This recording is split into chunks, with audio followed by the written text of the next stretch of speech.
Washington State proves Zuckerberg's Facebook meddled in the 2020 elections. Putin pulls troops from Kherson, but Zelensky says, beware, this is a trick. Republicans miss their red wave, and 40 million Americans sit in limbo, wondering, will I really get student loan debt forgiveness? Thanks for liking and sharing these videos. I really appreciate it. Also, stick with me to the end where I talk about the $15,000 giveaway Casey and I are doing right before the winter holidays. Facebook CEO Mark Zuckerberg has followed Twitter's lead by announcing major company layoffs. Zuckerberg stated, I've decided to reduce the size of our team by about 13%, or let more than 11,000 of our talented employees go. We are also taking a number of additional steps to become a leaner and more efficient company by cutting discretionary spending and extending our hiring freeze through Q1. I want to take accountability for these decisions and for how we got here. I know this is tough for everyone, and I'm especially sorry to those impacted. So basically, Facebook becomes one of the first companies to do mass layoffs as we head into what analysts are hoping won't be a deep recession. And this, as if the news couldn't get worse for Facebook, Facebook has been hit with a $24 million fine for interfering in the 2020 election. According to the Washington State Attorney General's office, Facebook intentionally broke campaign finance law in order to get certain people of certain parties elected. This could open the door for other states to investigate Facebook, as Washington State was able to prove Facebook violated the campaign finance laws 822 times. So they'll have to pay $24.6 million for interfering in the 2020 election. Well, the midterm elections are finally over. Votes are in, and the final midterm results will be announced in the next few days. Finally, all those ugly political signs can go away, and the internet can return to being about funny cats and treating each other with kindness. Now, as of the moment, Republicans currently hold a lead in the House and in the Senate. However, the race is too close to call, and most people are only confident saying that Republicans will take the House, while Democrats may maintain the Senate. Now, many Democrats aren't doing as well as Nancy Pelosi. She was able to win with an enthusiastic lead over her area in California. She stated, while many races maintain too close to call, it is clear the House Democrat members and candidates are strongly outperforming expectations across the country. So they've done better than expected, but might still lose, which in the end hampers the Senate and also President Joe Biden. With Republicans expected to take at least the House, Representative Steve Scalise just announced his desire to be the House Majority Leader. Perhaps he believes Kevin McCarthy will replace Nancy Pelosi, as everyone is now jockeying for position within the House on who will be the next leader. While Pelosi's win was expected, the win in Pennsylvania was not. Despite Fetterman's mental struggles due to a stroke, he was able to beat Dr. Oz by 170,000 votes.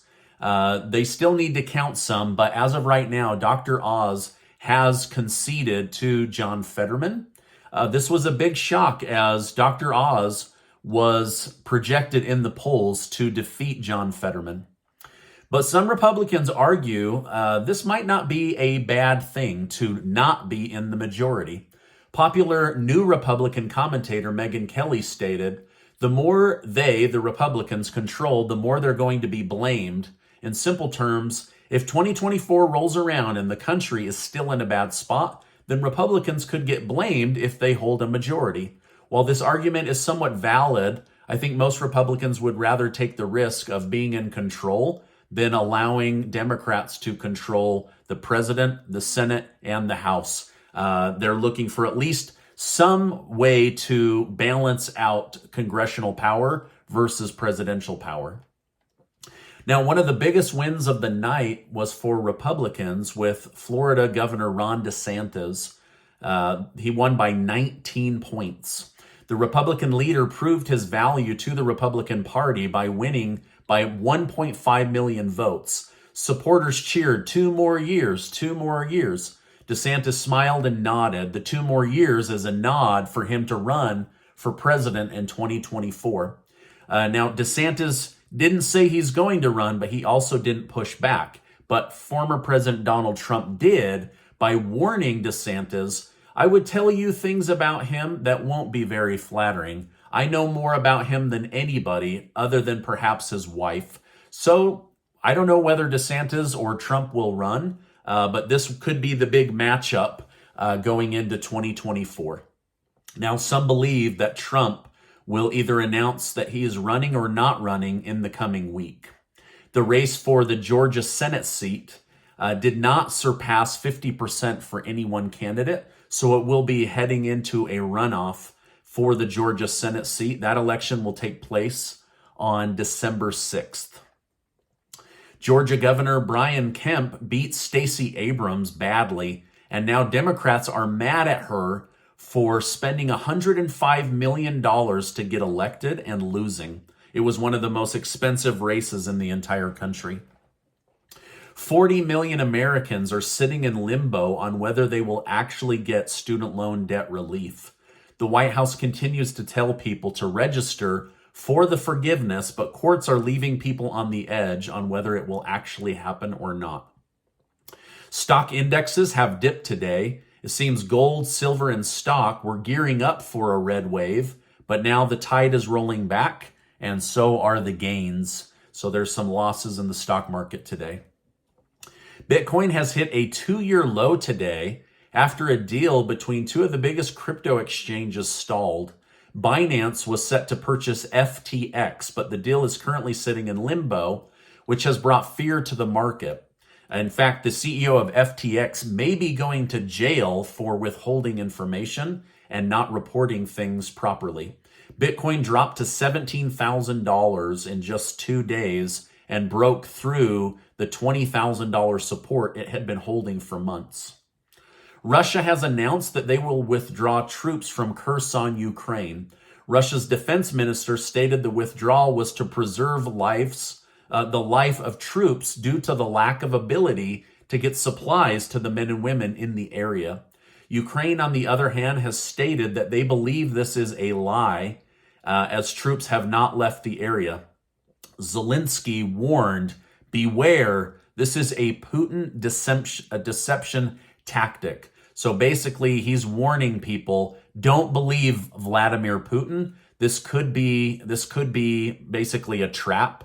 This could be a lie. And so Ukraine and NATO are on high alert as to what Putin is actually doing. However, Russia has finally agreed to sit down with a representative from the United States to discuss nuclear war and a nuclear treaty against using such powerful weapons during war. So this could be, again, it's hard to trust Vladimir Putin, but this could be, the United States going down a path with leading the nation with the largest stockpile of nuclear weapons towards peace, or at least towards agreeing never to use those weapons ever again. Now, this is my update for today. As I know more, I will definitely come on and share more with you. Make sure to take 20 seconds to register to be one of the winners of the $15,000 in cash that Casey and I are giving away, thanks to generous video sponsors.